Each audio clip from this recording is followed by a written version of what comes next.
তো বন্ধুরা, আজকের আমি নতুন ভিডিও নিয়ে চলে এসেছি আলুর ভাজিয়া। দেখো, আমি এখানে পাতলা পাতলা করে আলুগুলোকে কেটে নিয়েছি খোসা শুদ্ধ, আর এখানে একটু অল্প করে পেঁয়াজ কেটে নিয়েছি আর একটু লঙ্কা কেটে নিয়েছি। তো তোমরা দেখতে থাকো আমি কি করে আলুর ভাজিয়া বানাই। দেখো, আমি ছোট্ট কড়াইটা বসিয়ে দিয়েছি গরম হওয়ার জন্য, তারপরে আমি তেল দিয়ে দেবো। আর দেখো, আমি কিছু গোটা কাঁচা লঙ্কা ফেড়ে নিয়েছি। যারা ঝালের ভাজিয়া খাবে তাদের জন্য আমি ভেজে রাখছি, কেন বাচ্চারা তো খাবে না। আপনি এটা ডাল ভাতের সঙ্গে পরিবেশন করতে পারেন কিংবা খিচুড়ির সঙ্গে।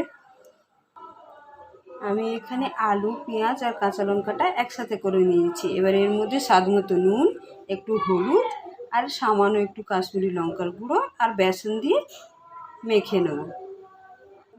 এর মধ্যে সামান্য একটু কালো জিরে দিয়ে দিলাম। কালো জিরে দিলে এর স্বাদ আরও একটু বেশিই বেড়ে যাবে।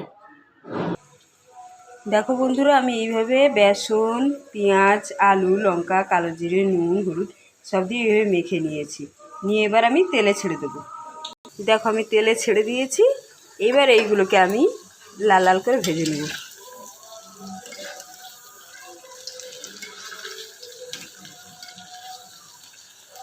এটা বর্ষাকালে খিচুড়িতে বা কিছুতে এটা হালকা বেসনের জল দিতে হবে। শুধু আলু আর পেঁয়াজের জলেই এটা হবে, আদার্স কিচ্ছু বেশি জল দেওয়ার দরকার নেই। তাহলে এটা দেখবে পুরো মচমচে হবে। আমি এর মধ্যে কিন্তু কোনো রকম খাওয়ার সোডা বলো, চালের গুঁড়ো বলো, কোনো জিনিসই ইউজ করিনি।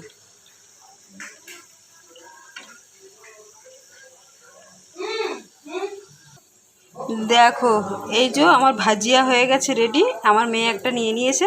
দেখো কত মচমচে হয়েছে। মা, একটু ভেঙে দেখাও তো।